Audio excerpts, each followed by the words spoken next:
Ah, Vivi, tá ouvindo? opa! Ah, Oh, só tá faltando o Alisson agora. Acho que o Alisson chegou atrasado. Então, eu tô usando esse negocinho aqui porque o som do meu notebook tá horroroso. Eu fui fazer um upgrade aqui no meu HD e eu soltei o cabo de um dos alto-falantes.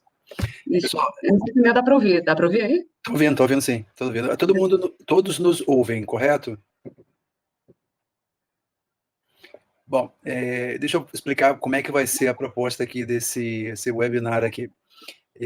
A ideia é que a gente comente aquelas perguntas que eu pedi que fossem enviadas previamente, porque no chat, às vezes, tem muita pergunta ao mesmo tempo, fica complicado para a gente responder numa sequência lógica. E eu acho que agora, faltando no final, no finalzinho da prova, dessa época da prova, era interessante que a gente tivesse uma coisa um pouquinho mais ordenada. Então, eu dividi em duas vezes esse webinar, a gente vai fazer uma parte hoje, chegaram algumas perguntas também hoje, nós vamos deixar para amanhã, e a ideia é, primeiro, responder essas perguntas, eu e a Viviane vamos comentando, e depois, se sobrar tempo, até as 10h30, que é o proposto aqui, nós respondemos as perguntas que o pessoal for colocando aqui. Então, a minha ideia é que todas as perguntas que sejam feitas sejam relacionadas aos temas que estejamos falando nesse momento. Então, a gente vai falar do tema. Se por acaso a gente, se ficar alguma dúvida, alguém comenta aqui no chat. Combinado, então? Então, vamos lá. É a primeira vez que nós estamos usando essa ferramentinha aqui, então pode ser que ainda tenha alguma dificuldade inicial para fazer as coisas acontecerem direitinho. Então, eu vou tentar compartilhar aqui a tela com o meu PowerPoint com as perguntas.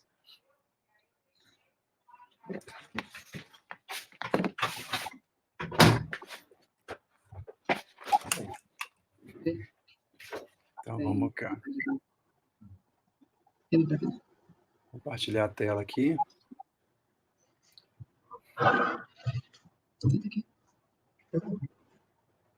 Você me ajuda aqui. Vou ter que instalar um negócio aqui. Peraí, vou instalar a extensão aqui.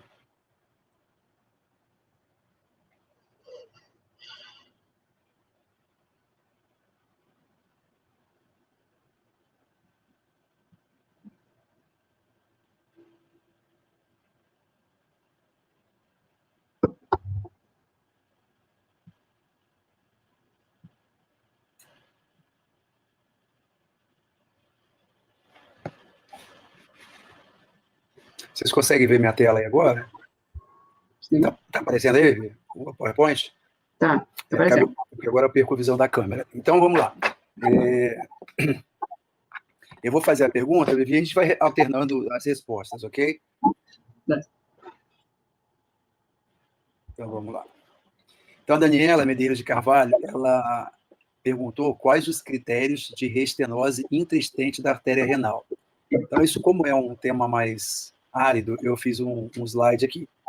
O que acontece com relação às estenoses intraestentes da artéria renal é que os parâmetros de estenose são muito parecidos com os parâmetros de estenose da artéria nativa já revisadas pelo Abu-Rama. Então, se a gente considerar que a estenose da artéria renal, pelos critérios que estão na literatura da prova, que são aquelas velocidades de 180 centímetros por segundo, e o índice renal aórtico igual ou maior que 3,5, essas distâncias, essas velocidades são bem mais altas. Porém, na revisão mais recente agora do DIC, que eles fizeram toda uma adaptação, toda uma revisão da estenose da artéria renal, eles consideram entre 180 e 200 como a velocidade de pico sistólico compatível com uma estenose em torno de 60% da artéria renal. E a literatura que é sugerida para a prova estabelece, então, como estenose intraestente essas velocidades aí, entre 240 e 280, para uma determinada sensibilidade e especificidade que se considera. Então, se você quer maior sensibilidade, você usa 240. Se você quer maior especificidade, você usa 280 centímetros por segundo ou um índice renal aórtico de 3,2.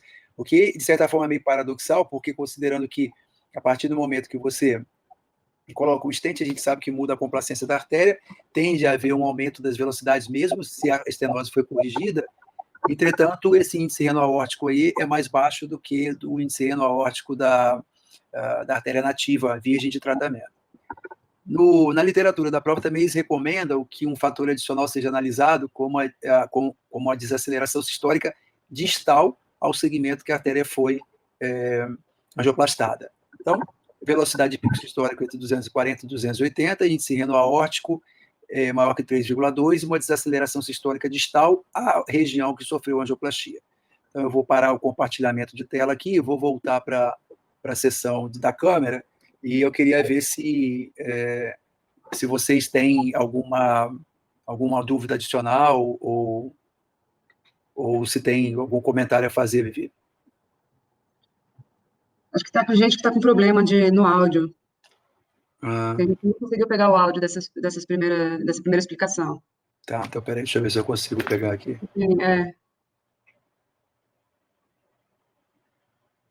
A Adriana e a Ana Carolina, que falaram que não conseguiram o áudio, conseguiram agora?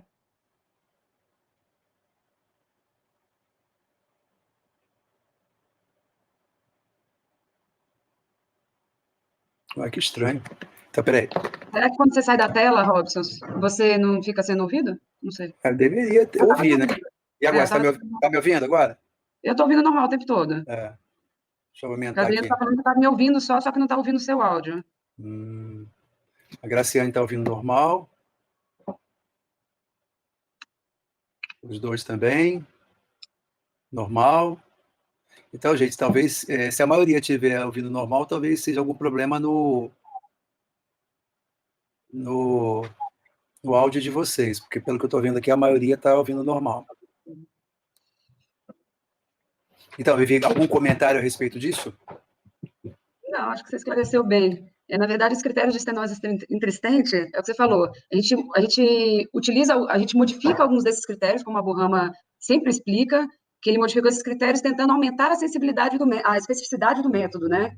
Mas para a prova a gente utiliza esses critérios que apresentam uma especificidade até um pouco menor do que os critérios atuais que são utilizados, mas que tem uma sensibilidade muito boa como um exame de screening, né? Uhum. Deixa eu colocar o Alisson aqui na câmera também.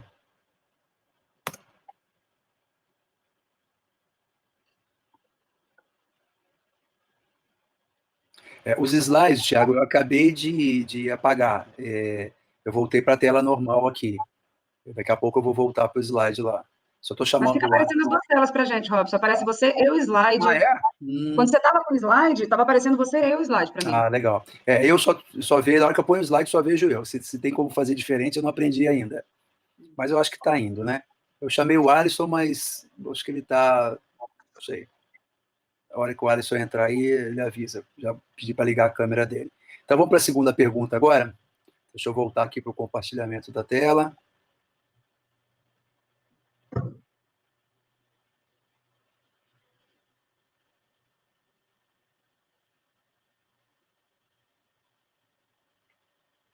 Tudo ok aí, Vivi? Dá para ver? Dá sim. Então, vamos lá. Então, Ana Carolina, a pergunta dela é, na medida das velocidades de pico sistólico dos índices, exemplo, reno-aórtico, ou então o índice sistólico da artéria carótida interna com a carótida comum, tem que ser medida em mesmo ângulo de sonação? Essa é uma pergunta que realmente o pessoal tem muita dúvida sobre isso. Eu preparei um slidezinho também, mostrando duas situações aqui. Ó. Então, do lado esquerdo da tela de vocês, eu tenho uma velocidade, eu não marquei velocidades aí, só marquei as ondas. Então, eu tenho uma artéria carótida comum, com uma insonação legal, de forma que o meu cursor, que é essa travezinha que tem dentro do volume de amostra, vocês conseguem ver minha setinha aí? Sim. Pessoal, quem está olhando o slide, dá para aumentar o slide, porque ele aparece com uma caixa bem pequena. Você consegue aumentar essa parte do slide para a tela toda, para conseguir enxergar melhor. Então, eu vou colocar, vou tentar fazer aqui uma reprodução do cursor do volume de amostra. Então, ele está bem paralelo ao fluxo, não é nem paralelo à parede do vaso e nem obrigatoriamente só o fato de estar a 60 graus nesse ponto aqui. Na realidade, o que eu preciso é que esse cursor esteja paralelo ao fluxo, mantendo um ângulo de até 60 graus em relação ao feixe do Doppler, que é essa linha pontilhada que está aqui. Então, esse ângulo que se forma nesse ponto aqui, ele tem que ter até 60 graus. Não necessariamente precisa ser obrigatoriamente 60 graus. O que obrigatoriamente não pode é ser maior que 60 graus. Então, esse númerozinho que aparece aqui para gente, ângulo 60 graus, ele é esse número relativo a esse número, o cursor versus o feixe do Doppler. Portanto, se eu tenho o cursor paralelo ao fluxo, mantendo o ângulo de 60 graus em relação ao feixe do Doppler, então eu posso dizer que o meu fluxo está a 60 graus em relação ao feixe do Doppler. Ok? Beleza. Então, isso é a carótida comum. Vamos especular aqui agora que eu tenha uma estenose nesse ponto aqui. Óbvio que nessa foto não há estenose. Mas vamos imaginar, deixa eu trocar aqui a canetinha, vou botar uma canetinha pretinha, vou criar uma placa aqui, ó. Pronto. Criei uma placa aqui e eu tenho que medir a estenose nesse jato pós-estenótico que a gente está vendo aqui. Reparem que o fluxo aqui tem esse sentido, essa angulação. E o feixe do Doppler tem essa angulação. Esse ângulo que está sendo formado aqui é 55 graus. Por que eu não posso usar 60 aqui? Porque se eu usar 60, seria mais ou menos aqui assim. Desculpa. Ixi, deixa eu apagar isso tudo aqui.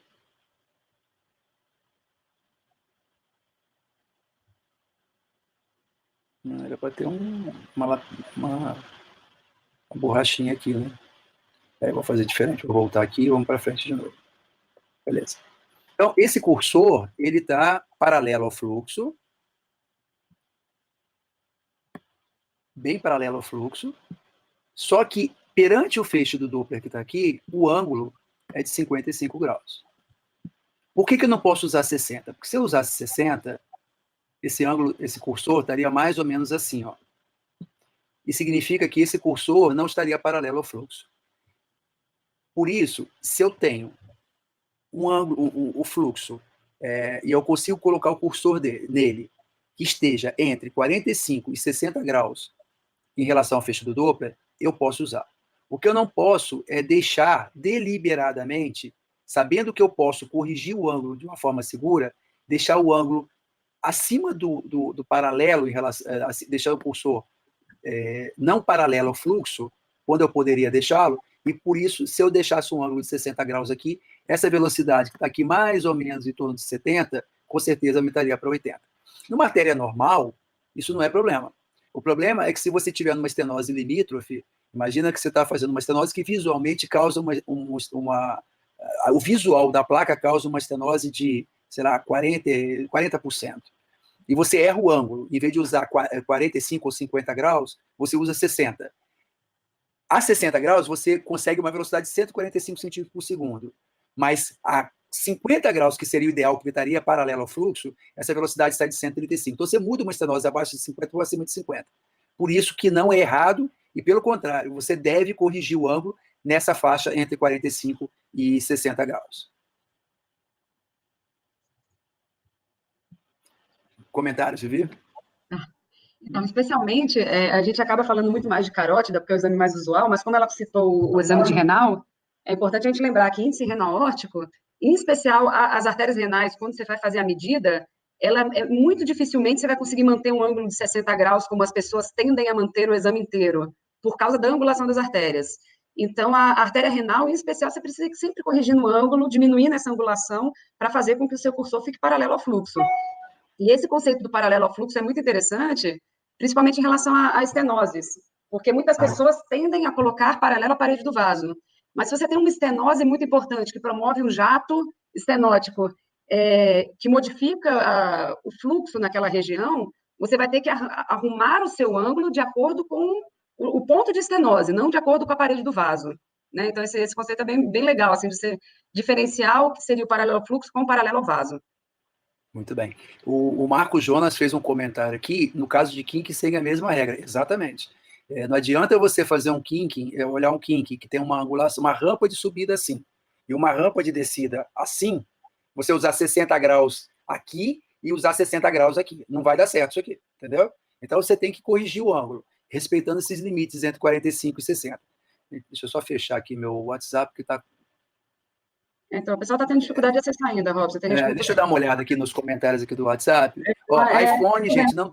Eu mandei o uhum. aviso ontem, iPhone não funciona. Funciona Acho que o Safari também não funciona. o Safari funciona porque eu testei ontem no Safari, mas O geralmente... pessoal não conseguindo acessar. Tenta ó, acessar pelo Google Chrome. eu acessei Google Chrome, eu acessei com o Safari e acessei com o Opera. Então, mas o Google Chrome é o mais acessível de todos. Agora, iPhone realmente não funciona. Eu estou gravando pelo MacBook, tá? Então, para vocês verem que o problema não é... É só o iPhone que é problema. Eu vou falar que o problema é a Apple. Bota no Windows que funciona. Por isso que eu mudei. Mas tudo bem, o notebook ainda continua sendo o melhor da Apple. Eu estou numa O fase Alisson agora... falou que recebeu o convite, Robson. Oi? O Alisson está participando, só que ele não recebeu o convite para o vídeo. Ué? Eu já mandei ligar a câmera dele. Será que não pode mais de duas, Alisson? Ih, chegou tarde. Ó, já dei o comando. Mas talvez... Aí Vivi ocupou seu lugar, Alisson. Puxa vida. Vou ver se eu consigo pelo menos ligar o áudio. O áudio, peraí.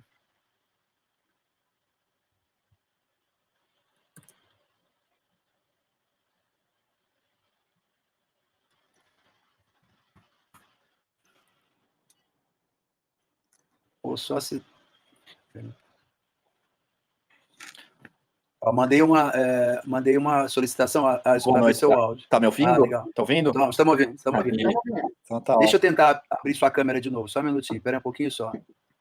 Não, você já está como meu amigo, eu não estou entendendo por que a câmera não está abrindo, talvez seja aquilo mesmo, viu, Alisson?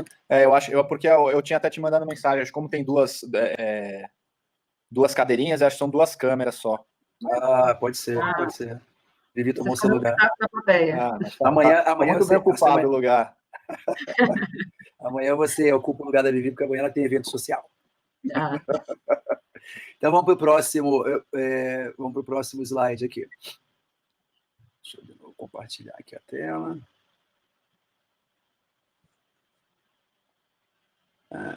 Interessante, porque aqui realmente aparece pequenininho aqui para mim, mas deixa eu puxar aqui para mim, é melhor desse jeito. Tudo ok aí? Certo. Então vamos lá. Outra pergunta da Ana Carolina. São duas perguntas, na verdade. Então, na vida prática, usamos o NASCET, que mais se aproxima da arteriografia. Na medida das estenoses da artéria carótida interna, na vida prática usamos o NASCET na medida das estenoses da carótida interna. E para a prova, o ESCT, quer comentar isso aí, Alisson e Vivi? Vai lá, Alisson. Então, na verdade, no Doppler, a gente sempre vai dar mais valor, pelo menos na artéria carótida interna, às medidas de velocidade, né? Esse é o principal critério. A gente usa bastante na artéria carótida comum, em alguns casos específicos a gente vai usar as medidas lineares, né? Tanto dá para usar o NASCET como o SST. Com o ultrassom também dá para usar os dois. O que acontece é que para você usar o NASCET, você precisa ter certeza, porque conseguir ver bem a carótida interna, porque muitas vezes ela está numa posição mais profunda, você não consegue ver ela tão bem, você não consegue fazer uma medida tão exata nela. Então, SST acaba sendo um pouquinho mais fácil de fazer essa medida do que fazer tão distal, né? Mas é possível utilizar os dois com o ultrassom, com o Doppler também. Algum comentário aí, Vivi? Não, então, a gente, na vida prática, como falou assim, as medidas de velocidade sempre vão ser principais, né? Vão ser mais importantes. Quando a gente faz as medidas no NASCET, eu acho que assim, vai muito de caso e às vezes até um pouco de bom senso. Então, algumas vezes você tem aquelas placas que são importantes, só que o paciente tem aquele bulbo mais largo, que tem uma remodelação positiva da artéria, e você acaba você acaba não tendo uma estenose. Você tem a placa, só que você acaba não tendo nenhuma variação de velocidade naquele ponto. Então, assim, você acaba tendo que utilizar os dois critérios. Muitas vezes o critério velocimétrico não dá, mas no linear você consegue ver que você tem uma estenose importante. Então, assim, na vida prática, você tem que fazer uma associação de critérios. Lógico que os critérios velocimétricos sempre vão ser mais importantes no Doppler, mas tem alguns casos específicos que você vai precisar ter um pouco de bom senso para diferenciar um de outro, ou que alguns critérios vão dar um grau de estenose, outros vai dar outro grau de estenose. Então, principalmente, assim, em casos que a velocidade não pode ser muito considerada, então, assim, paciente que tem arritmia, que tem uma oclusão contralateral, então você vai acabar tendo que abrir mão de alguns critérios velocimétricos e utilizar também os critérios lineares para poder dar uma classificação mais correta. Uhum. A gente tem sempre que lembrar que esses critérios de velocidade são os mais reprodutíveis. Não necessariamente, talvez sejam os mais corretos. Eu costumo falar que se o Doppler fosse inventado hoje, com a tecnologia que tem hoje, talvez a gente não usasse velocidades tanto como usamos, mas é o que é mais reprodutível e mais testado.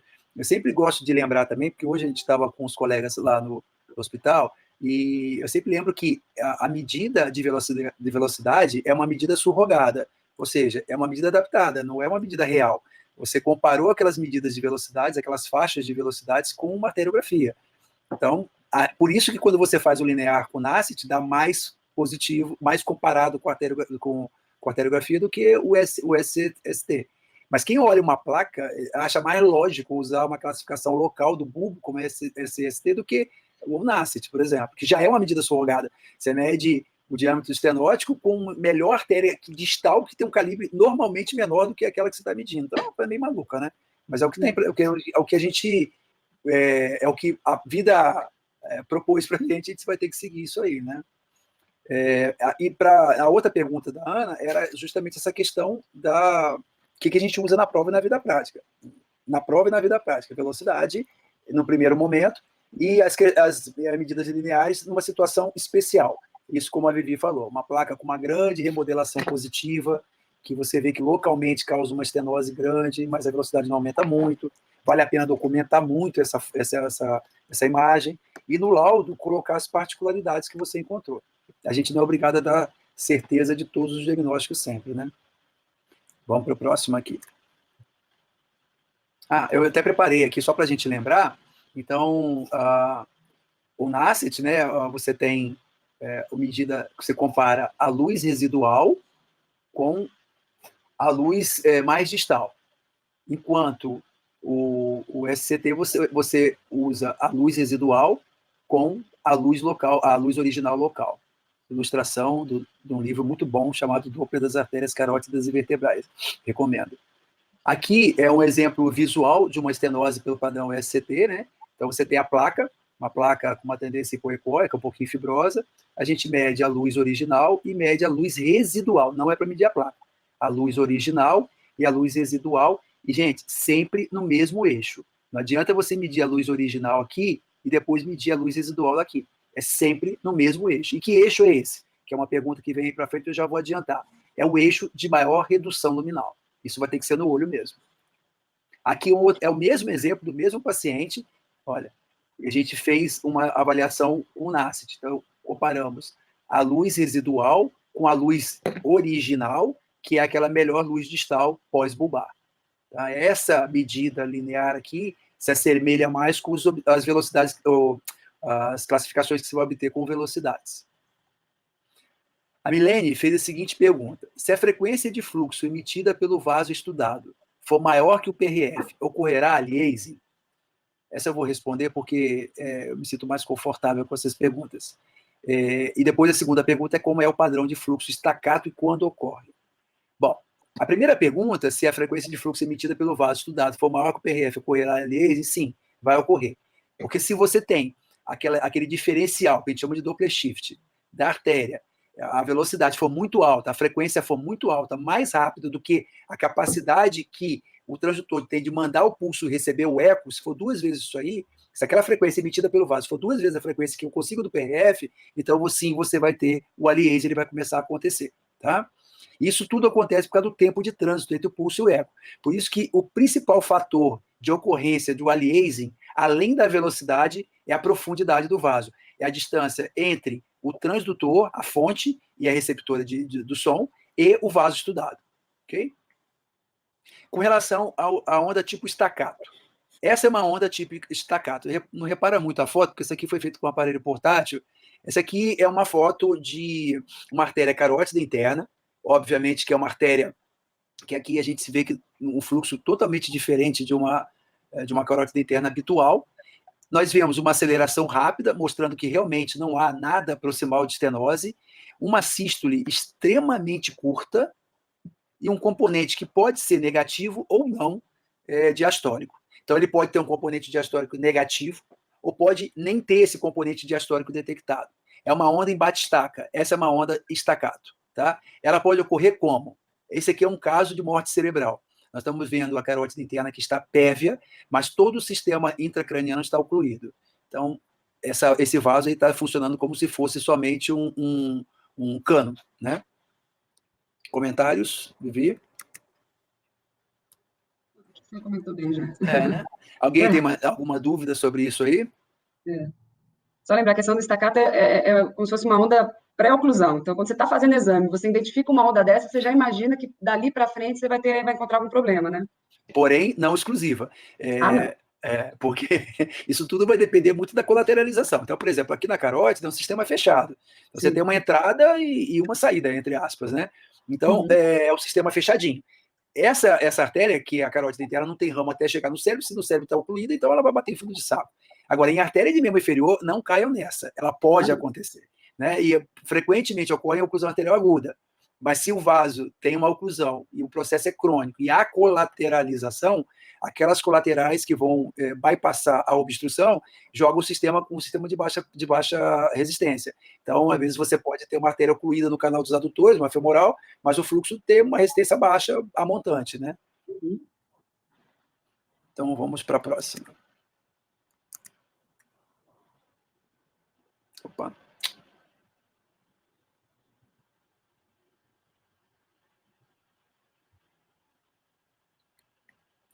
A Milene também. Em qual das condições é menos... Isso aqui é uma pergunta eu não gosto de responder pergunta de outros colegas que fizeram a prova, ou de perguntas de prova, ou pergunta do Bizu, até porque do Bizu são todas comentadas, né? Mas essa é uma pergunta do nosso curso. Então, qual das condições é menos provável encontrar diástole reversa em uma análise do espectro de onda ao Doppler? A. Avaliação arterial de um rim com trombose da veia renal. B. Padrão pré-estenótico, staccato, acabamos de falar.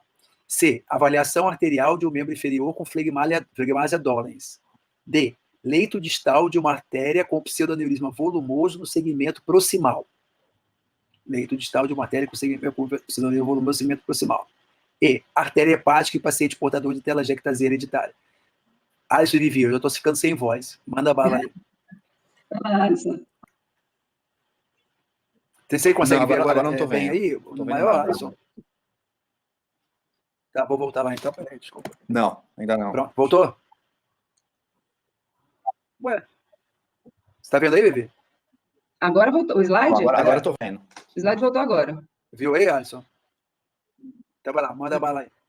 Então vamos um a um. Avaliação de artéria de um rim com trombose artéria da veia renal. É possível ter onda reversa? Porque você vai aumentar a resistência, né? Você vai ter a trombose venosa, então você vai ter pode ter, né, um aumento da resistência da artéria renal, né? É mais comum que aconteça nas artérias intraparenquimatosas, mais do que na artéria troncular, né? Mas pode ter esse aumento de resistência, esse aumento de resistência pode causar a diástole reversa. Então, Isso aí. Vivi, o padrão pré-estenótico que a gente acabou de comentar agora, staccato, né? Pré-estenótico, na verdade, pré-oclusivo, né? Avaliação arterial de um membro inferior com flegmásia dolens, Vivi. É o mesmo conceito que o Alisson explicou da trombose da veia, né? Então, você tem uma flegmásia, você tem um aumento pressórico do escoamento do membro, então você acaba podendo gerar uma diástole reversa também no sistema arterial. Um déficit de escoamento e aumento pressórico. Essa daí eu comento. Leito distal de uma artéria com pseudoneurisma volumoso do segmento proximal. Essa também você pode ter diástole reversa. É que, na verdade, o pseudoneurisma funciona como um efeito aspirativo na diástole. Então, você tem um fluxo anterógrado da sístole. Na diástole, quando a pressão cai no sistema ajusante, como você tem um fluxo reverso para alimentar o pseudoneurisma, por causa daquele fluxo to and fro, então você pode ter também uma diástole reversa, não lá no pé, mas vamos supor que você tem um pseudoneurisma lá na poplítea, ou na femoral superficial. Você analisa alguns centímetros abaixo dessa artéria, você pode ter. Agora, se for lá na tibial anterior, provavelmente você não vai ter mais isso, né? E a artéria hepática em paciente portador de telangiectasia hereditária é a resposta correta para essa pergunta. Então, é menos provável de você ter um componente negativo na diástole. Tá bom? Então, a gente discutiu o padrão de cada uma dessas e vamos partir para a próxima. Deixa eu só ver se tem alguma pergunta aí, Vivi, embaixo? Não, tem não. Não. Então, tá bom, vamos passar. Então, é essa aí mesmo. Ainda Milene, o ecodoppler de veias abdominais, ao ecodoppler de veias abdominais, uma imagem intraluminal não oclusiva em veia renal esquerda, projetando-se para a veia cava inferior até as veias hepáticas. Faz pensar em qual hipótese diagnóstica.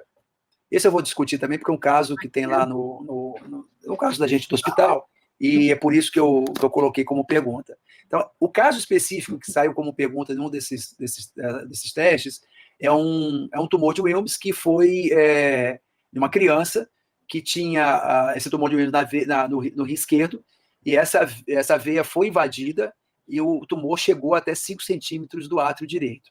É uma imagem bem clara, porque eu não tinha nem dúvida que não era um trombo, que é a outra possibilidade, né? Porque esse tumor tinha vascularização dentro dele, que estava dentro da cava. Então, dentro da cava tinha entre aspas, trombo, uma invasão dentro da veia cava, com fluxo arterial dentro dele. Então, quer dizer, era um trombo tumoral mesmo. E a segunda opção é um trombo mesmo hemático, que poderia provir da própria veia renal. Ainda Milênia. A presença de doença carotídea contralateral afeta a acurácia das medidas de velocidade na quantificação do grau de estenose, provavelmente do lado que está pérvio. Aí, Vivi, Alisson. Então, quando você faz o Doppler de carótida e você identifica uma oclusão, por exemplo, de um dos lados, você tem que tomar mais cuidado para fazer a classificação da estenose do lado contralateral, porque você tem uma tendência a ter um aumento de fluxo no lado contralateral, como se para suprir a necessidade do fluxo cerebral decorrente da oclusão contralateral. Então, a gente tem que tomar mais cuidado com os critérios exclusivamente de velocidade pico sistólico. Então, prestar mais atenção em critérios de índice sistólico, por exemplo, porque o aumento vai ser global, o aumento vai ser na carótida comum e na interna. Então, quando você faz os índices, você vai ter uma medida mais fidedigna dessa estenose do que a velocidade pico sistólica isolada. Né? Então, a gente tem que tomar muito cuidado quando você tem essa oclusão contralateral. Se você faz, por exemplo, um paciente que vai ser submetido a endarterectomia. Então, já tive caso de paciente meu que foi classificado como estenose maior que 70% de um lado e entre 50% e 69% do outro lado. E, na verdade, era maior que 70%, mas era quase uma suboclusão. E o paciente foi para uma endarterectomia e pediram um Doppler de controle. E a estenose contralateral, no meu exame de controle, diminuiu a velocidade, diminuiu a classificação. Então, quando eu fui revisar o exame anterior, eu realmente vi que, na verdade, assim, por análise linear, talvez a gente pudesse modificar um pouco essa classificação. Então, talvez eu tenha superestimado a estenose contralateral devido à suboclusão do lado que foi operado. Então, realmente, a gente tem que tomar bastante cuidado com esses critérios, prestar bastante atenção nos índices sistólicos e até na própria análise linear. Uhum. Deixa eu voltar aqui, que eu acho que eu fiz alguma coisa. Então, assim, a resposta, sim, ela afeta. Nessas circunstâncias, o índice sistólico e a análise linear podem ajudar a determinar o grau de estenose. Gente, só para essa resposta não foi combinada, não, viu? Porque isso é a nossa rotina mesmo. Eu passei as perguntas para o pessoal, mas não passei as respostas, porque eu fiz as respostas ontem de madrugada. Então, vamos lá. Ainda, Milene. Porque aqui é tudo desafio. Eu ponho a galera para desafiar. Não tem essa de ficar combinando antes, não. A gente, quando faz curso, às vezes, curso prático, né? Aí separa alguns casos que são icônicos para poder mostrar algumas coisas que são bem clássicas, mas o que a gente gosta é a surpresinha mesmo, que é uma surpresinha que a gente aprende. Então vamos lá, a Milene fez mais uma pergunta, Milene altamente participativa. Por favor, vocês poderiam comentar essa frase? O reflexo do feixe de ultrassom na interface da veia jugular interna pode se projetar na luz da artéria carótida comum a simular dissecção carotídea. Essa frase eu acho que é minha. Então, mais do que explicar, eu vou mostrar. É isso aqui. Então, nós temos aqui uma artéria carótida bem superficial, dá para ver aqui o plano que ela está, e é onde estão as setinhas verdes, você tem uma imagem que é uma imagem linear e que, às vezes, com uma pulsatilidade um pouco maior dessa artéria, se ela estiver muito móvel, pode parecer, no modo B, que é uma dissecção. Então, isso é um efeito de reverberação do que está acontecendo dessa parede, da veia jugular que está aqui em cima. Então, esse é um dos motivos pelos quais a gente tem que tomar um pouco de cuidado quando vai fazer a medida do complexo médio-timal na parede próxima, porque você ocorre muito isso aqui, ó. Isso aqui tudo é reverberação, porque o complexo está aqui. Quando ele chega na área de reverberação, você perde o limite. E há uma tendência de você imaginar que isso aqui é uma placa, quando na verdade é um artefato. Algum comentário, Não, Vivi? Alisson? acho que é isso aí. Não, acho que é isso mesmo. Ficou bem Você passa claro. do hiperecóico para o hipoecóico, você tende a modificar essa visualização. Então, a identificação do complexo médio intimal é melhor do hipo para o hiperecóico, por isso que a gente faz essa medida na parede posterior. Uhum. Essa imagem aqui, eu fiz essa reverberação propositalmente, porque é uma das estratégias quando a gente vai medir complexo. Por exemplo, vamos dar um exemplo aqui. Esse caso, por exemplo, ele tem uma placa aqui, ó, e é uma placa anterior, ela está fora da área de reverberação. Eu não posso medir o complexo aqui, dizer que o complexo está normal, quando eu tenho uma placa, só porque a placa está na parede anterior e, teoricamente, eu não poderia ver. A mesma coisa acontece com o complexo médio intimal. Às vezes você tem um complexo médio intimal nitidamente espessado na parede mais próxima e você não vai medir porque não pode. Não é bem assim.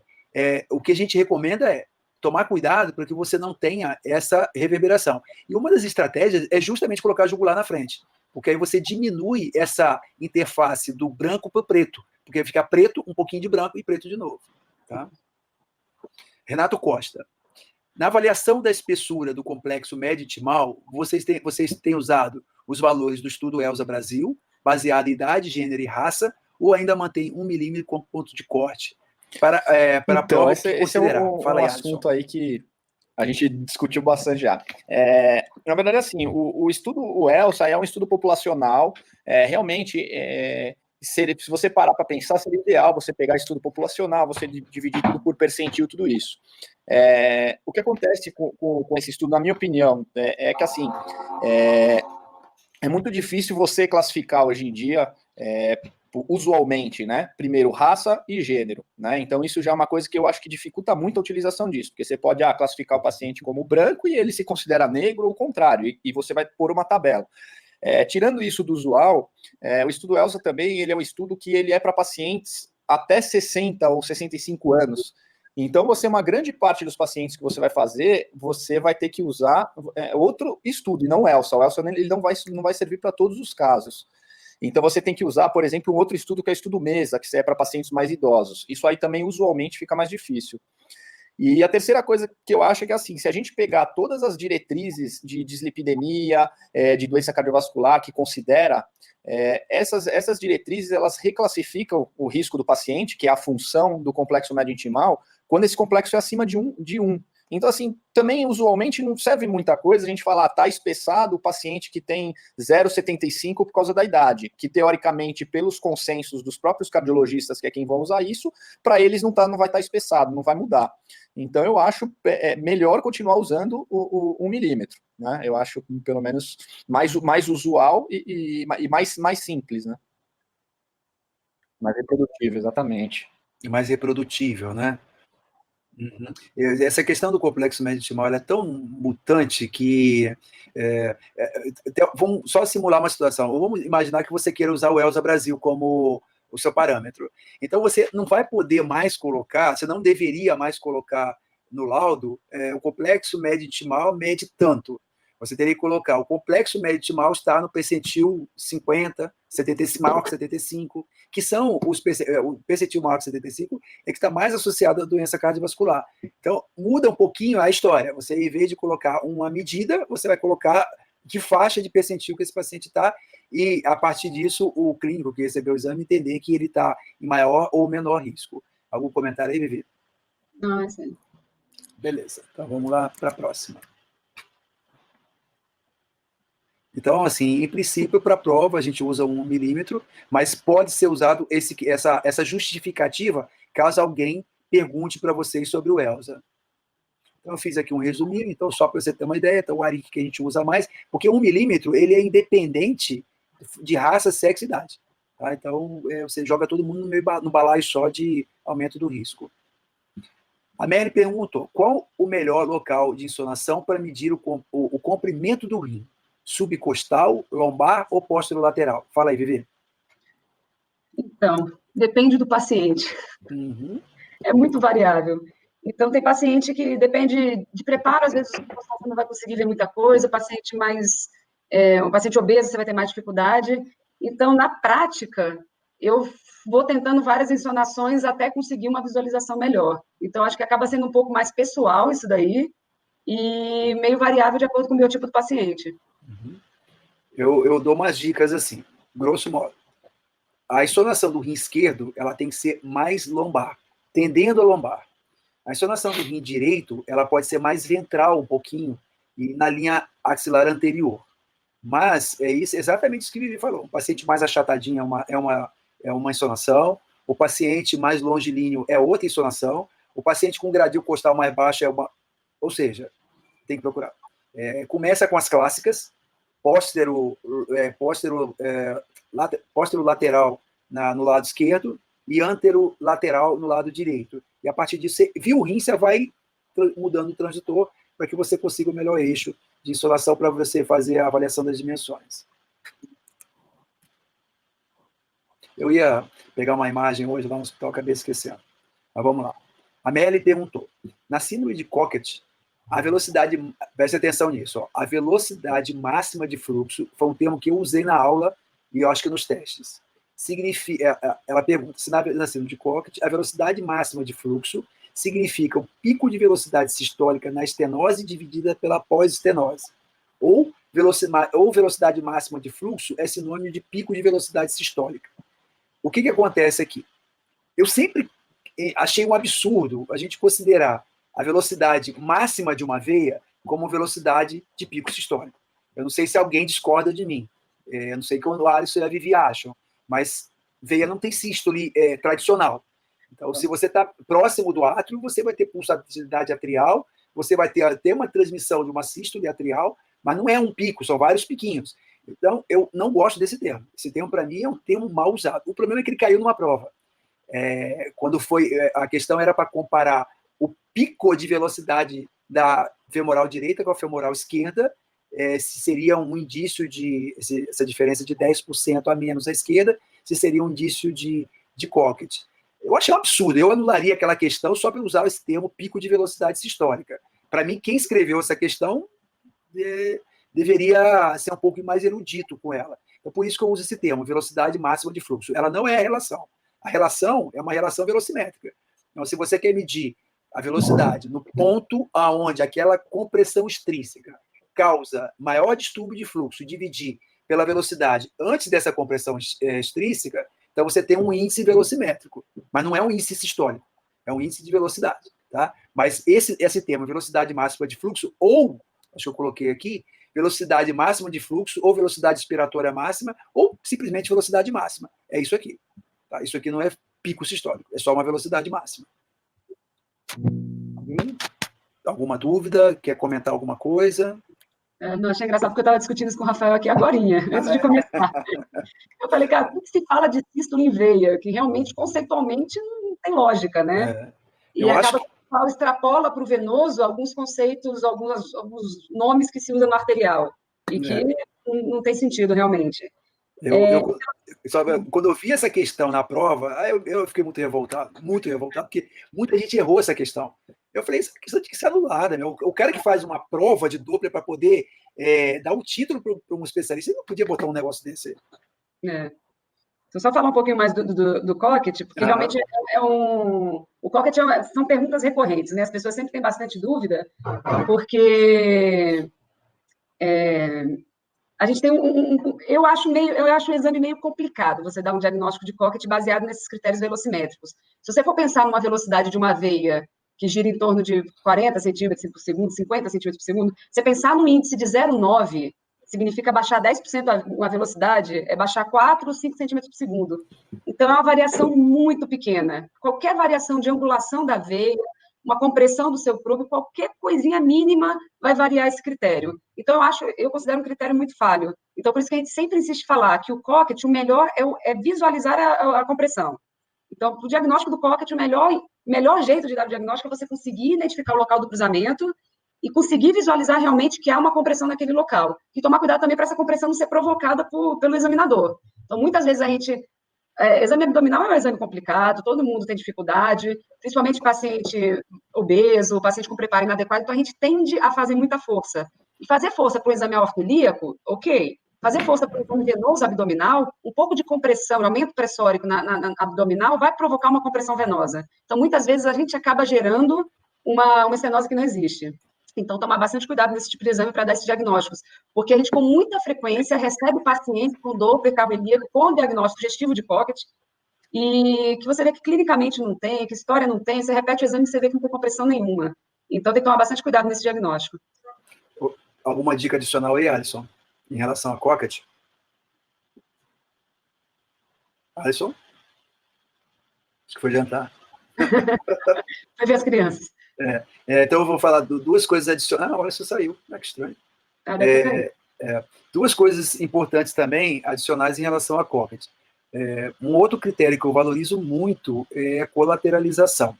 Né? Então, os dois tipos mais comuns de colateralização é a inversão do fluxo da artéria, da veia hipogástrica ipsilateral, né? No caso, o mais comum é a esquerda. Então, você tem o fluxo da artéria hipogástrica, em vez de ir em direção à veia ilíaca, da veia hipogástrica, em vez de ir para a ilíaca externa, ela, na verdade, ela vem da ilíaca externa e entra para a hipogástrica. E isso é um sinal de colateralização. Que a gente já vê isso em flebografia, né? Então, você injeta o contraste e cruza para o outro lado. O segundo, a colateralização, são as ililombares, que são veias que desaguam na veia ilíaca externa, mas se tiver uma obstrução proximal, ela pode inverter o fluxo e subir. Então, também é uma outra colateralização. Segunda coisa, que é uma dica que eu aprendi de um colega do Rio, e ele tem colocado os pacientes em posição semi-sentada e reavaliada. A nossa experiência não é muito grande com Cockett, porque a gente é muito crítico com Cockett, mas nós temos uma funcionária na clínica que ela tem um Cockett ultrassonográfico. A veia dela é completamente comprimida quando ela está deitada, ela tem inversão de fluxo da hipogástrica, da veia hipogástrica. Agora, umas 3 semanas atrás, a gente falou, vamos sentar aí. A gente colocou ela meio recostada, porque não pode ficar sentada completamente. Então, ela ficou recostada a 60 graus e refizemos o exame. Impressionante. Sumiu a compressão e sumiu a inversão de fluxo. Então, isso parece ser um negócio interessante de se fazer. Talvez a gente diminuísse bastante a quantidade de diagnósticos de Cockett para esses pacientes. Outra dica para a vida prática, os critérios de livro e para a prova, esse critério de comparação de velocidade direita-esquerda, eles são feitos na veia femoral, né? Então, para a prova, é isso. Na vida real, que a gente usa, a gente faz essas medidas, esses critérios na ilíaca externa. Primeiro, porque você diminui essa possibilidade de compressão com o probe, que a veia femoral é muito mais superficial, mais fácil de ter alguma alteração de compressão do seu probe, e porque você tem uma angulação melhor da veia também para fazer a medida de velocidade. Então, assim, na vida prática, é uma dica bacana para também facilitar essa medida do índice. Índice histórico, né? Índice histórico, olha aí. Esse índice velocimétrico. Tá vendo? O negócio fica na mente da gente, a gente faz até bobagem. Vamos para a próxima, então. Estava procurando o Alisson aqui, estava distraído. Achou, não? Não? Vamos lá. Meli, eu vou ficar devendo esse aqui, porque eu fiquei de preparar um slide e eu não consegui. Eu terminei esse slide ontem, 1h30 da madrugada. Eu prometo para você que amanhã eu faço, porque ele é melhor explicar desenhando do que falando. Combinado? Meli, de novo, também outra participativa. Qual o período compreendido para caracterizar a TVP subaguda? Na aula foi determinado entre 2 e 6 semanas até 6 meses. Tem bibliografia que considera entre 2 semanas e 2 meses. É adequado usar os termos TVP aguda, subaguda ou crônica na conclusão dos laudos? Ou só descrever as características da veia e do trombo? Muitas vezes o exame para investigação de TVP é solicitado por um clínico que talvez não esteja familiarizado com os achados ultrassonográficos da TVP nas suas diferentes fases. Isso eu vou deixar para o Vivi comentar, porque a gente tem discutido isso bem também ultimamente. Fala aí, Vivi, qual é a nossa opinião sobre isso? Então, na verdade, assim, vamos falar um pouco de vida prática primeiro. Isso que ela falou é importantíssimo, que muitas vezes você vai dar um laudo muito descritivo, muito detalhado, e a pessoa que vai ler não vai entender nada. Então, você só classificar, o trombo é hipoecóico, não sei o quê, não sei o quê, não sei o quê, e não falar que é uma trombose aguda, pode gerar confusão para quem vai receber o exame. Então, assim, apesar de ser muito complicada essa classificação de aguda e subaguda por tempo, até porque o trombo se comporta de forma diferente de paciente para paciente. Então, por exemplo, eu tive um paciente já que eu fiz um Doppler e tinha uma TVP de poplite aguda, uma poplite gigante, um trombo preto, e 1 mês depois ela voltou, fez o exame de controle e não tinha mais nada. Se não tivesse sido eu que tivesse feito o primeiro exame, eu tivesse visto as fotos, eu não ia acreditar que ela tinha tido uma TVP.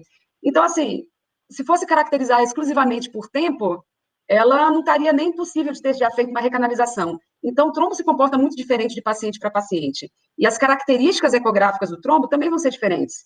Então, é difícil a gente colocar, tentar classificar puramente de acordo com o tempo do trombo, de 2 a 6 meses, porque vai ter paciente que não vai recanalizar nada e vai ficar com aquela característica de uma trombose subaguda, que é aquelas traves, um pouco de fluxo de entremeio no meio do trombo. E assim, às vezes você não vai conseguir dar uma definição tão boa em relação a esse tempo de trombose, entendeu?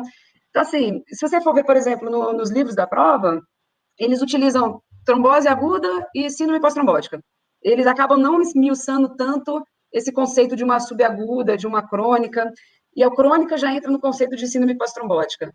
Então, a classificação puramente por tempo acaba que, assim, você vai ver bibliografias diferentes com essa classificação diferente, entendeu? Então, assim, na vida prática, o que eu faço?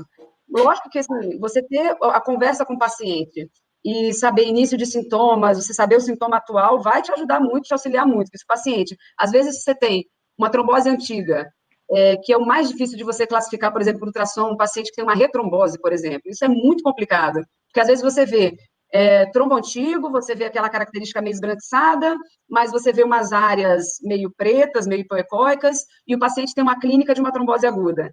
Então, assim, é difícil uma classificação puramente cronológica, e você vai ter que acabar utilizando outros critérios, assim, como a clínica do paciente, entendeu? Uhum. Alisson, algum comentário? Eu acabou caindo minha internet aqui, então eu perdi totalmente, não vi o que a Vivi falou, então fiquei, tá devagar aqui a internet aqui. Vocês estão ouvindo o que eu tô falando? Estamos ouvindo. É isso aí que a Vivi falou. Hoje a gente tende a evitar um pouquinho esses termos subaguda, aguda. A gente acaba deixando porque acaba que dentro dessas questões de prova, livro, literatura antiga para prova, é cruel para a gente também ter que fazer aula sabendo que a gente está ensinando um negócio que vai cair na prova que a gente nem usa mais, né? Eu gostaria que vocês entendessem isso e a gente tenta demonstrar isso da melhor forma possível, porque o objetivo, a gente tem como objetivo do curso ajudá-los a passar na prova, mas o nosso objetivo maior é fazer vocês ficarem melhor em Doppler, porque nós já estamos cansados de concorrente ruim, gente, essa é a nossa questão. Então, a gente quer que vocês sejam bons para vocês serem bons concorrentes, porque quanto mais bons concorrentes tiver, menos chance a gente vai dar para os maus concorrentes que trabalham mal e ganham a mesma coisa que a gente. Então, hoje a gente prefere usar esses termos assim, sinais ecográficos sugestivos de sequelas de trombose no segmento tal, que aí são o que você descreveu, traves fibróticas, obliterações espaciais da veia, presença de refluxo. Existem N trabalhos tentando mostrar ecogenicidade do trombo, aumento do diâmetro da veia, GSM do trombo, da luz do vaso. Olha, o conselho de quem faz muito isso é muito bom para pesquisa, que você controla os fatores, controla quem faz, controla a máquina que você tem e o próprio doente. Você vê o doente uma vez, vê o doente o mesmo doente depois e assim por diante. Aí fica fácil. Se você faz o exame de um paciente hoje que não tem trombo e vê amanhã que tem trombo, beleza. Se você faz o doente que teve trombo hoje, repete o exame 3 meses depois, viu como ficou? Beleza. 6 meses depois, esse cara voltou diferente, com uma área que tá trombosada nova que não estava no exame anterior, fechou, tá fácil. Mas na prática não é isso que acontece. Então, você recebe um doente lá com uma hipótese de retrombose. Há algumas situações que você vê bem isso, né? Você vê uma área entremeada branca, aí chega lá na poplítea, pum, vê a preta, que você nitidamente vê com um quadro novo associado a um quadro clínico novo. E isso, para quem é vascular, é mais fácil de interpretar do que para quem não é vascular. E acaba que muitas dessas vezes a gente sugere um diagnóstico de retrombose baseado muito no que a gente vê de clínica do doente também.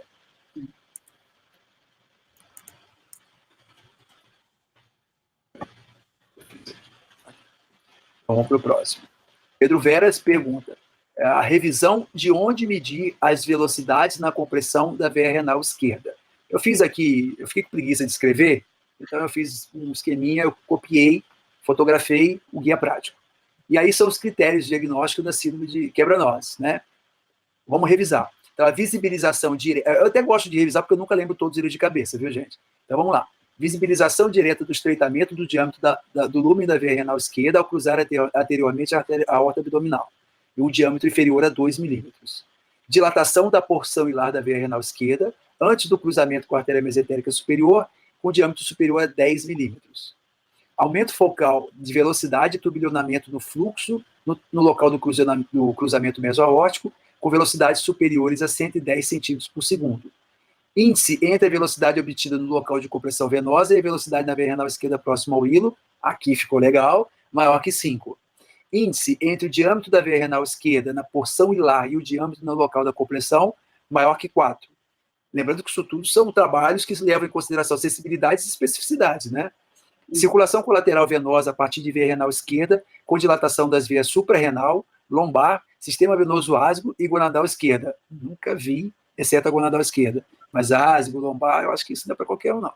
Varizes pélvicas com dilatação da veia gonadal esquerda superior a 9 milímetros de diâmetro, com refluxo durante a manobra de Valsalva. Abro parênteses aqui. Manobra de Valsalva em vaso abdominal é trash, viu, gente?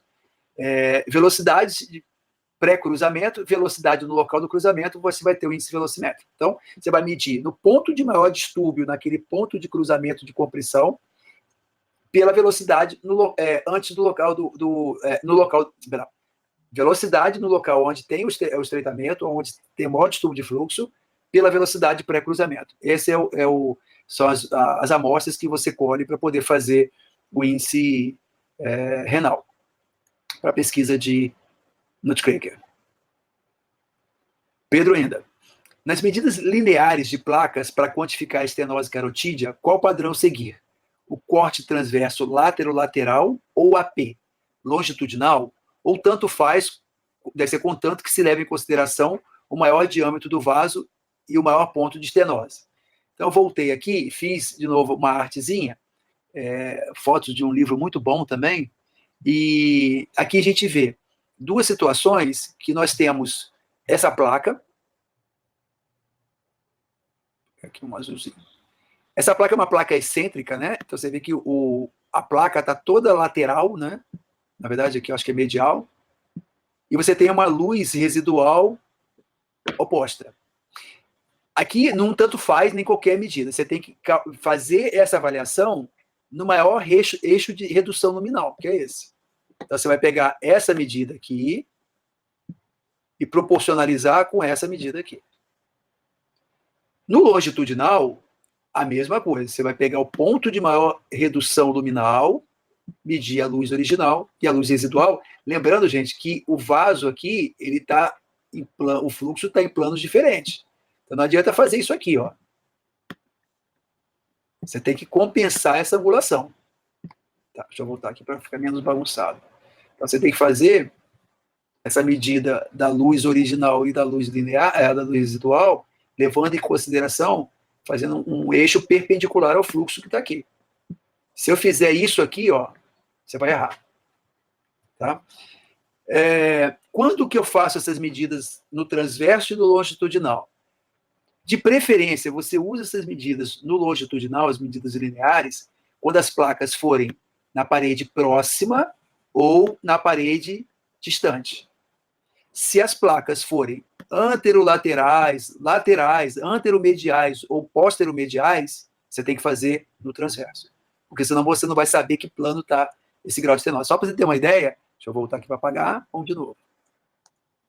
Se eu fizer aqui, você imagina que esse vaso estivesse no plano longitudinal, e eu viesse traçasse aqui essa estenose ia ser bem pequena. Mas quando eu faço nesse plano, a estenose já passa a ser importante. Ok? Eu acho que deu para entender isso aí, né? Ele demonstra por que é importante fazer a varredura da carótida sempre no transverso antes de começar o exame. Então, faz uma varredura no modo B, toda a carótida, até a bifurcação, até em cima, porque muitas vezes esse tipo de placa aqui da primeira figura, ela passa batido se você faz uma avaliação só no longitudinal. Se você começa o exame direto no longitudinal, com análise de fluxo, uma placa que é lateralizada, então em paredes laterais ou mediais, você vai acabar perdendo, e às vezes você deixa de ver uma placa muito importante. É isso aí. Lembrando também que você pode usar tanto o Power Doppler como nessas duas fotos, ou com uma cor. O que importa é que tem que estar bem ajustadinho o ganho, para não estourar, não sangrar fora e você perder o limite da luz, ou deixar com um ganho muito baixo, um PRF muito alto, para que você não veja exatamente onde é o limite dela. Pedro Veras também. Se há uma oclusão femoropoplítea e há um fluxo de baixa aceleração monofásico, posso afirmar isquemia descompensada?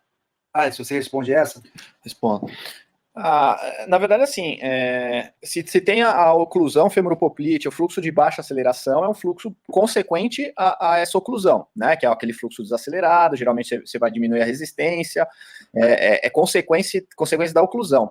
A questão da isquemia descompensada ou compensada é clínico, né? Então, assim, você vai ver o pé, vai ver o aspecto do pé, se tem frialdade, cianose, palidez, esse tipo de coisa que você vai falar se está compensado ou não. Você pode pegar um paciente que está claudicando, com o pezinho quentinho, vermelho, totalmente compensado, e você faz o exame e realmente está desacelerado pela oclusão. É um fluxo por reenchimento, mas não dá para considerar considerar que é uma isquemia descompensada, né? Descompensação é um critério clínico. Vivi, algum comentário? A pergunta só ficou um pouquinho confusa em relação a... É que ele não fotografou o local, né, que ele estava se referindo a essa baixa aceleração. Então, só para esclarecer que, assim, a aceleração, ela é a primeira parte da onda, até o pico sistólico. Então, ela refere-se ao que vem antes do local onde está sendo estudado. A montante. É isso. E a partir do pico sistólico em diante, ela reflete o que vem depois do local que está sendo estudado, né? A jusante. Então, a jusante. Então, quando você tem uma análise pós-oclusão, então você tem uma oclusão femoropoplítea, você tem um reenchimento da poplítea suprapatelar, por exemplo, você fez uma insonação na artéria poplítea, você vai ver um fluxo desacelerado, não necessariamente com baixa resistência. Então, ele vai estar desacelerado, provavelmente por conta da oclusão, a não ser que ele tenha uma colateralização tão importante assim, a ponto de manter uma aceleração. Mas, em geral, você vai ter uma desaceleração decorrente dessa oclusão, e não necessariamente ele vai estar com uma baixa resistência. Então, às vezes, o paciente tem oclusão, mas a resistência continua um fluxo de alta resistência. Então, porque o paciente provavelmente está clinicamente compensado. Se você bota esse paciente para andar e ele começa a claudicar, provavelmente você vai gerar uma vasodilatação e aí sim você pode observar uma onda com uma menor resistência. Então, que a resistência vai demonstrar o que está acontecendo após o ponto onde está sendo estudado. O leito de deságue, né? E isso é importante, e uma coisa que a gente tem também sugerido hoje é evitar os termos monofásico e bifásico, porque isso dá muita confusão. Parece que os americanos vão lançar um novo consenso sobre essa questão, então espero que seja uma coisa coerente. Hoje a gente prefere descrever a onda com aspecto de aceleração e de resistência. Então, uma onda está com aceleração normal e resistência normal para aquele leito. O leito arterial periférico é um leito de aceleração alta, como qualquer leito arterial, mas de resistência alta. Então, se eu falo que uma artéria femoral tem uma aceleração normal e uma resistência baixa, o que está fora do normal aí é a resistência baixa. Essa resistência baixa pode ser patológica ou até conjuntural. Naquele momento ali, calor, o paciente tem, sei lá, fez exercício físico, que seja, ou pode ser isquêmico. Então, o paciente está em regime isquêmico, ou seja, ele não tem ainda uma lesão trófica, ele não tem uma isquemia descompensada, mas ele, em repouso, tem um regime isquêmico. E como o Vivi falou, às vezes o que é isquêmico, o que não é isquêmico em repouso, passa a ser isquêmico após o exercício, porque a demanda aumenta. E aí você tem essa questão que vai avançar, inclusive, no que é hemodinamicamente significativo e o que não é hemodinamicamente significativo. Fala, Vivi. Essa descrição do monofásico acaba gerando muita confusão para quem não faz Doppler. Então, o que eu vejo com alguma frequência, isso discutindo até em grupos de hospital, assim, porque eu faço Doppler num determinado serviço e a gente tem uma intimidade para discutir os nossos pacientes, né? E uma questão que sempre pergunta, assim, por exemplo, eu tenho um paciente com oclusão femoropoplítea e na femoral comum tem um fluxo monofásico, mas com aceleração normal, mas é um fluxo monofásico. Provavelmente porque é aquela femoral profunda que está gerando a colateralização com o membro isquêmico. Muitas vezes as pessoas me perguntam, então vamos fazer um Doppler aorto-ilíaco. Se está monofásico na femoral, deve ter um problema aorto-ilíaco. Não necessariamente. Então, o fato de estar monofásico na femoral apenas está demonstrando que tem uma colateralização importante, o paciente está em regime de isquemia, mas a aceleração normal demonstra que provavelmente o segmento aorto-ilíaco não tem uma estenose significativa. Pelo menos em repouso. Isso. Então, esse conceito, essa nomenclatura acaba gerando muita confusão. Por isso que a gente tende a tentar descrever mais em relação à aceleração e resistência do que a usar o termo monofásico. O que gera mais confusão é sempre o bifásico, né? Mas vamos lá. Ainda o Pedro Veras, é realizada uma ponte femoropoplítea e o fluxo distal à anastomose está com baixa aceleração e não há lesão trófica. Posso dizer que esse membro está isquêmico? Vou repetir a pergunta. Fez uma ponte femoropoplítea e o fluxo distal àquela anastomose está com baixa aceleração e não há lesão trófica. Posso dizer que esse membro está isquêmico? Alisson. Eu acho que em relação à isquemia, eu falaria a mesma coisa, né? Isso aí seria mais pela clínica do que pelo exame. Agora, pelo fator de estar com baixa aceleração, ou seja, o fluxo estar acelerado, é isso que a gente estava comentando. É possível, é provável que tenha uma estenose ou até uma oclusão nessa ponte femoropoplítea, né? Então, assim, pela aceleração. Então, o que esse exame mostraria para mim é isso, que provavelmente a ponte femoropoplítea ou alguma coisa proximamente a ela, né, tá com estenose ou oclusão, mas não diria para mim que o membro está isquêmico, a isquemia seria clínica, mas... Essa suposição que o Pedro fez leva a gente a pensar, quando ele escreveu essa pergunta, quando eu comecei a ler, eu pensei que ele ia para outra linha de raciocínio, ele ia perguntar se teria estenose no enxerto, que seria a minha preocupação nesse caso. Você tem uma onda com baixa resistência e baixa aceleração distal no enxerto, a primeira coisa que eu penso é se o enxerto está sofrendo. Se o enxerto não está sofrendo, a artéria que doou o enxerto está sofrendo. Tá? Uma coisa interessante em enxertos, a gente sempre aprende que quando a gente faz uma revascularização do membro, enquanto o membro estiver em regime isquêmico, uma lesão trófica, uma lesão de cicatrização, às vezes até mesmo uma isquemia, uma dor de repouso, o enxerto ainda fica hiperêmico, ou seja, de baixa resistência. Só que existem enxertos que vão ficar hiperêmico forever. E não é problema nenhum, nem do enxerto e nem do deságua. É porque ele deságua para uma única artéria. Exemplo típico disso, eu via muito isso na época que eu estava no servidor, porque lá, naquela época que ninguém fazia angioplastia, era enxerto para todo mundo. Lá no Mário Covas a gente tem bastante, mas o tipo de doente da gente não é o volume de inflignal que nós tínhamos lá no servidor. Lá tinha muito enxerto fêmoro-podal. Enxerto fêmoro-podal, ele raramente fica de alta resistência. Porque é uma única artéria para encher o pé inteiro e boa parte da perna. Então, esse enxerto ele vai ficar para sempre, quer dizer, nem todos, né, mas pode ficar para sempre de baixa resistência e não tem problema nenhum, nem no escoamento e nem no enxerto. Então, gente, era isso aí. Essas foram as perguntas de hoje. Parece até que eu medi certinho. Aí. São 10h27, foram, se eu não me engano, 16 ou 17 perguntas que a gente fez. Eu vi que chegaram mais algumas hoje, e eu não sei quanto a vocês, se o formato foi legal, e eu até gostaria depois que vocês comentassem no grupo, ou aqui mesmo, e eu queria variar um pouquinho, para não ficar preso no chat, eu acho que aqui fica um pouquinho mais dinâmico, eu só não posso liberar o microfone para todo mundo, senão vai virar um falatório danado, mas amanhã, se tiver menos perguntas, a gente pode completar com outras perguntas que vocês possam vir a fazer também. Então, eu queria agradecer aqui a Vivi, o Alisson, pela paciência de estar aqui hoje. Esse vídeo está sendo gravado e a gente... veja bem, é a primeira vez que eu estou usando, eu espero que esteja tudo gravado. Essa empresa, eles só liberam depois de 24 horas, então, provavelmente, eu só consiga publicá-lo, provavelmente eu vou publicar no YouTube, porque por questão de largura de banda, ou no Vimeo mesmo. Depois eu mando para vocês. E aí amanhã a gente tem o resto com as outras perguntas também. Acho que a Vivi não vai poder estar com a gente amanhã, mas o Alisson acho que pode, e a gente continua amanhã. Uma boa noite para todo mundo. Quem vai dormir, descansar, quem vai estudar, e eu ainda tenho trabalho para fazer aqui, montando esses slides para amanhã. Boa noite, um abraço, tchau. Boa noite, pessoal.